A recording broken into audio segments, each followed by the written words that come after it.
Buenos días, doctora. Le agradezco que me pueda atender pese a las circunstancias por las que estamos viviendo.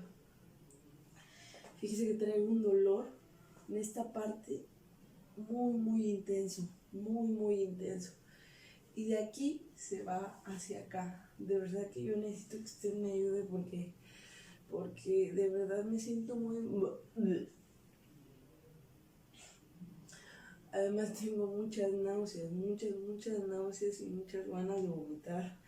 No, yo no puedo. Estoy sudando bastante, por favor. Ayúdeme, doctora, por favor, ayúdeme.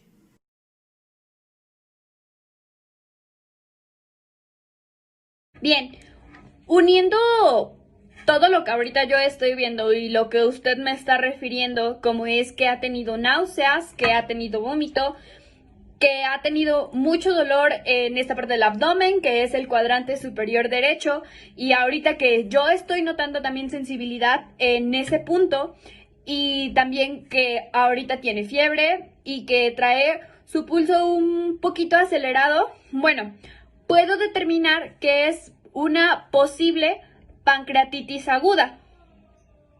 Para eso necesitamos aún realizar ciertos estudios, entonces ahorita yo le voy a indicar unos estudios de sangre para ver cómo están los niveles de dos enzimas que son la amilasa y la lipasa. Y además necesito que por favor se haga una ecografía de abdomen para ver cómo está su páncreas, para ver su tamaño y también los órganos vecinos al mismo para ver cómo están.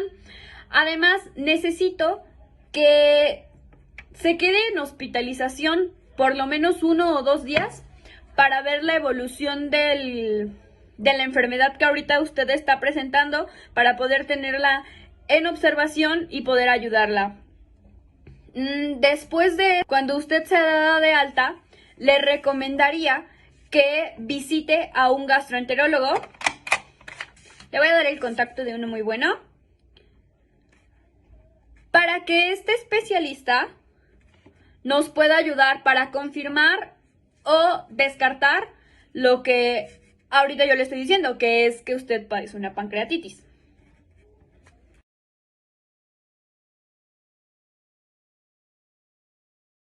Buenos días, señora Montserrat. Qué bueno que nos visita. Soy el gastroenterólogo Luis Tomás Marmolejo y le voy a dar seguimiento a su caso por pancreatitis aguda. Me comenta que hace 2 días que salió del hospital donde estuvo internada por este cuadro. Como ya le informaron, su páncreas sufrió un proceso de inflamación que desencadenó el cuadro que la llevó al hospital. Con lo que respecta a nosotros, le voy a mandar una colangiografía pancreática retrógrada endoscópica, mejor conocida como CEPRE. Este procedimiento nos va a ayudar a determinar con mayor certeza cuáles son las causas que están determinando su cuadro de pancreatitis aguda y tratar de evitar que se vuelva a presentar en un futuro.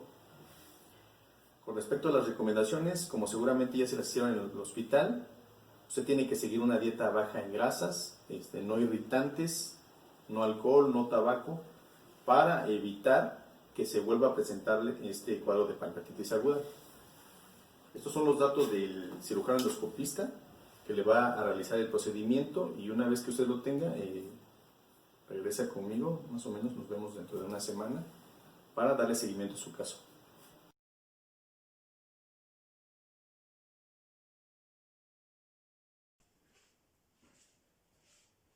Muy buenas tardes.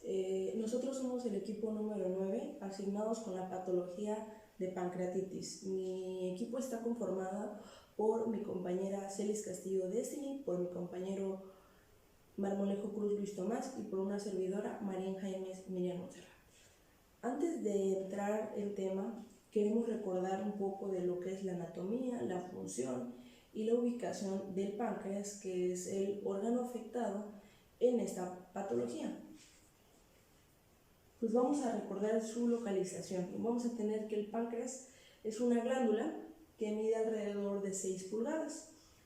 Esta se ubica en el abdomen, específicamente Va a estar rodeada por el estómago, el intestino delgado, el hígado, el vaso y la vesícula biliar.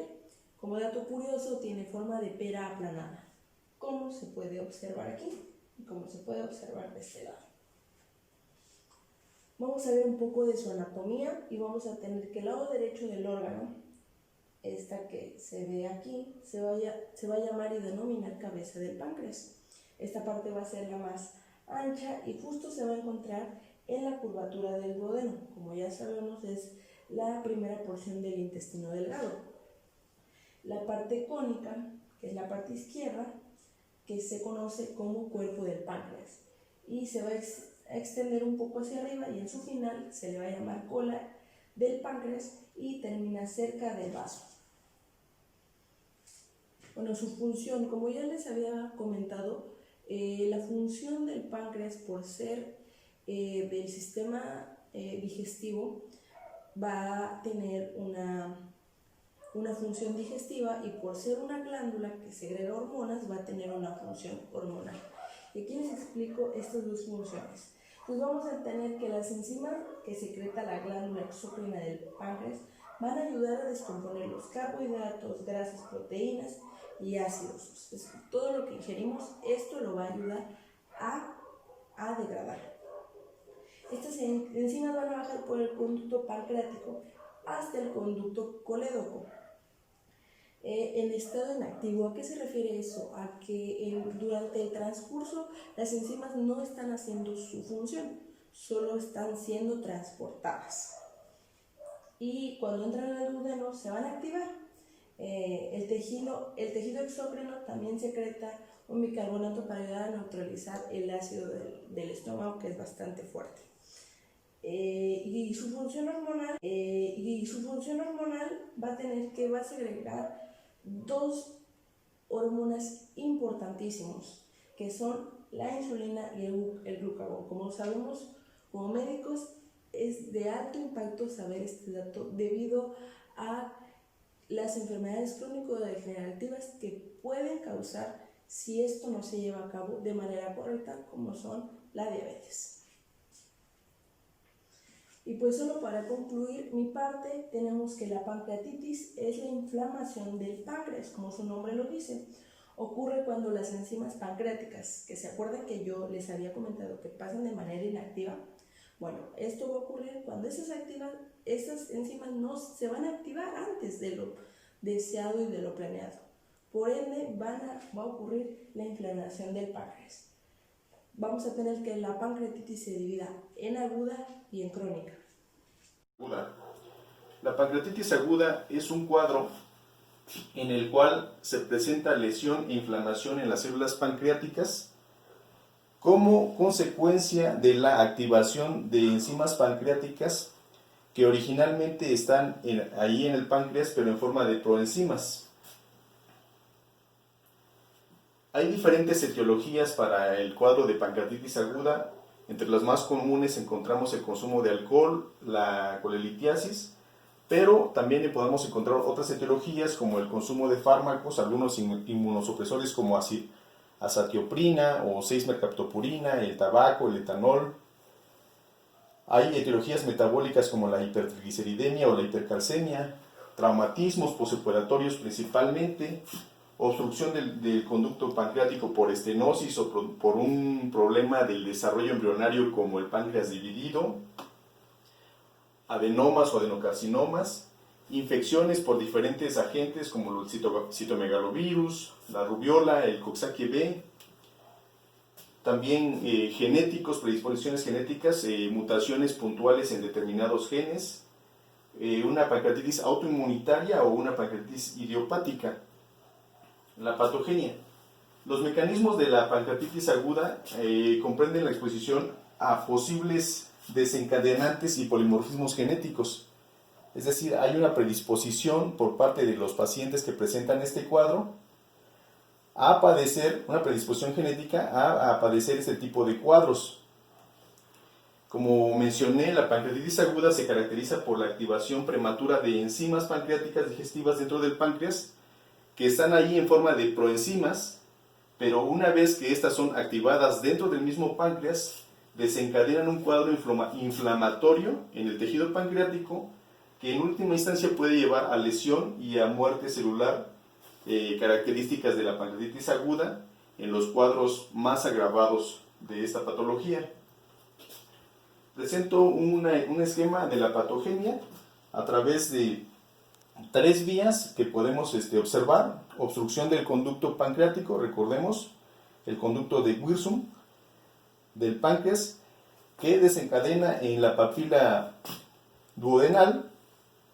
Puede haber una obstrucción a este nivel de las vías biliares.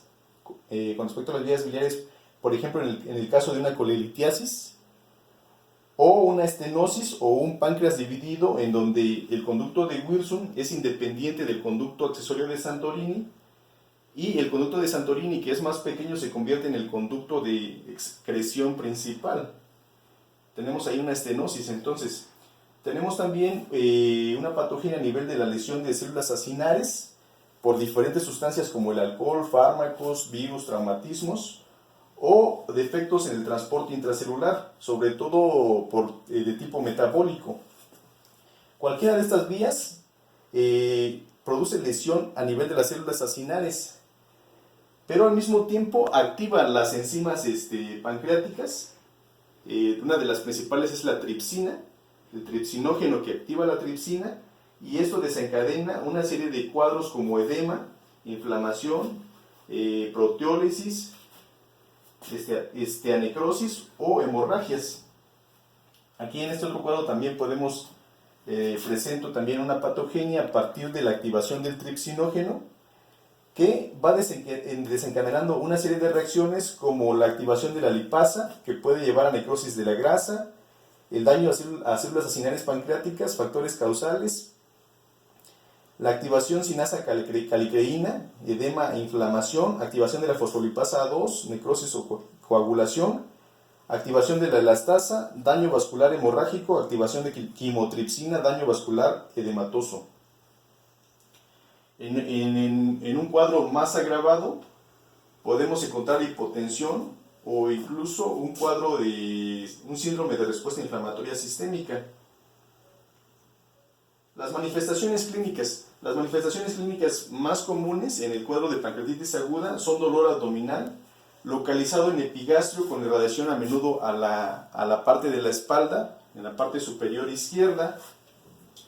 Es un cuadro cuyo dolor se produce con su máxima intensidad a los 30-60 minutos y persiste durante días. Podemos encontrar en el paciente un abdomen distendido con disminución de los ruidos intestinales, dolor a la palpación, rebote y defensa. Es regular que se encuentre náuseas y vómito en este tipo de pacientes. En un cuadro más agravado podemos encontrar disnea, hipotensión, taquipnea, fiebre. Y bueno, en un cuadro en donde podemos estar hablando de pancreatitis necrotizante, podemos encontrar positivo el signo de Cullen, una equimosis en el ombligo, o equimosis en los flancos, en una pancreatitis hemorrágica con un signo positivo de Gray-Turner. Hay diferentes complicaciones de la pancreatitis aguda, pueden llevar a un estado de hipotensión y shock generalizado, un síndrome de dificultad respiratoria, una insuficiencia renal, otro tipo de cuadros, también hemorragias digestivas, como úlceras, complicaciones locales como colección de líquido peripancreático, pseudoquiste, necrosis pancreática. Y bueno, los métodos diagnósticos que se utilizan para la pancreatitis aguda, en primera instancia está lo que es una radiografía abdominal para observar el estado del páncreas, el nivel de inflamación o de edema. Y en el caso de sospecharse de necrosis, se puede optar por una tomografía computarizada o una resonancia magnética. En el caso de que se quiera hacer más específico en cuanto a la detección de cálculos biliares, se puede utilizar una colangiopancreatografía por resonancia magnética. Y bueno, aquí es importante mencionar que existe la técnica endoscópica CEPRE, aunque esta no se emplea como método diagnóstico, sino más bien para evaluar causas raras de la pancreatitis aguda. es decir, se emplea en el seguimiento de la pancreatitis aguda como tal. Bueno, otros métodos diagnósticos y muy importantes son los laboratorios. En los laboratorios, en la pancreatitis aguda se va a encontrar regularmente una elevación de la amilasa y la lipasa séricas, pero también es necesario pedirle al paciente pruebas de función renal, química hepática, concentración de electrolitos, calcio y triglicéridos y una biometría hemática, porque también es importante descartar leucocitosis en el caso de infección. El tratamiento. Para el tratamiento se emplean algunas medidas generales de soporte. Se recomienda inicialmente una dieta absoluta para el paciente, y en el caso de que la pancreatitis, el cuadro de pancreatitis sea grave, está indicado su ingreso a una unidad de cuidados intensivos. Para el dolor se usan por lo general opiáceos vía parenteral. Un ejemplo de ello es la hidromorfona, 1 a 2 miligramos cada 4 a 6 horas. Se utilizan antieméticos, dado que el vómito es uno de los síntomas presentes en este cuadro. Una hidratación temprana e intensiva. Se suele optar regularmente por Ringer con lactato, pero también se puede usar suero fisiológico. Hay que tener cuidado de no inducir sobrecarga para no provocar edema. En algunos casos es necesario normalizar el nitrógeno ureico en sangre, el hematocrito y las constantes vitales para obtener una diuresis adecuada. En cuanto retorna al peristaltismo y desaparecen los náuseas, se puede indicar el regreso a la alimentación al paciente. Siempre se recomienda una dieta pobre en grasa. En casos de complicaciones, si hay un cuadro complicado de pancreatitis aguda y se sospecha de un cuadro de necrosis o un cuadro infeccioso, es importante hacer una aspiración con aguja fina para llevar a cabo diferentes estudios como un cultivo, una tinción Gram, para iniciar un tratamiento antibiótico. Muchas gracias. Bien, la otra clasificación es la pancreatitis crónica, que se define como una inflamación prolongada del páncreas que está asociada a la destrucción irreversible del parénquima exócrino, fibrosis y en estadios avanzados hacia la destrucción del parénquima endocrino. Su prevalencia. Bueno, la prevalencia es del 0.04 al 5% de toda la población. En la mayoría de los afectados son hombres de mediana edad. Las causas. La causa principal es el alcohol, pero también podemos encontrar que sea ocasionada por una obstrucción prolongada del conducto pancreático, ya sea por cálculos o por neoplasias, lesiones autoinmunes de la glándula o por pancreatitis hereditaria. La patogenia suele producirse después de episodios repetidos de pancreatitis aguda, que es como la causa más o el factor más común. Este va a iniciar con una secuencia de fibrosis perilobulillar, distorsión ductal y alteración de las secreciones pancreáticas. Las lesiones pancreáticas determinan la producción local de los mediadores de la inflamación. Estos van a inducir la fibrosis y la pérdida de las células acinares.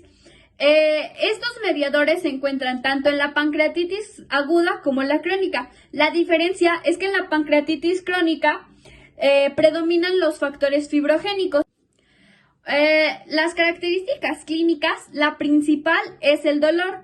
El dolor se localiza en la parte central y alta del abdomen y este se irradia hacia ambos lados y en ocasiones también se irradia hacia la espalda. El dolor puede ser continuado o cursar con brotes, simulando episodios de pancreatitis aguda, que en muchas ocasiones precisan un ingreso hospitalario para ir observando la mejoría del mismo. La siguiente manifestación es la esteatorrea, que es el exceso de grasa en las heces debido a la insuficiencia pancreática exócrina, que es la que va a causar un impedimento en que el páncreas esté secretando las glándulas correctamente y se esté acumulando la grasa. Se caracteriza por desproporciones diarreicas, brillantes y pastosas, y también son muy voluminosas que no pasan desapercibidas al paciente y habitualmente van asociadas con la pérdida de peso. La pérdida de peso también tiene que ver con el dolor. ya que el mismo dolor hace que el paciente no coma porque éste cree que comiendo el dolor aumenta. El siguiente síntoma sería la diabetes. Este se debe a la insuficiencia pancreática endocrina, como ya lo había comentado con la esteatorrea. Y el otro es, engloba muchos síntomas que ya son menos frecuentes, pero no hay que pasar desapercibidos, como puede ser la ictericia, la compresión del conducto biliar, la ascitis pancreática y la hemorragia digestiva por varices esofágicas. Los métodos de diagnóstico. El primer método de diagnóstico es una anamnesis y la historia clínica completa que va de la mano a la exploración física. Después, el primer método es un análisis de sangre donde se van a buscar los valores de la amilasa y seguido de una ecografía abdominal donde se debe revisar el tamaño y la proporción del páncreas, así como de los órganos vecinos. Y una tomografía abdominal, así como una colangiopancreatografía por resonancia. Estas tres son métodos no invasivos, por lo tanto no van a afectar al paciente. La colangiografía retrógrada endoscópica, que es la CEPRE, se va a reservar para los pacientes en los que se tenga que realizar una maniobra terapéutica. El diagnóstico de la insuficiencia pancreática exocrina se puede realizar mediante estudios de elastasa en una muestra de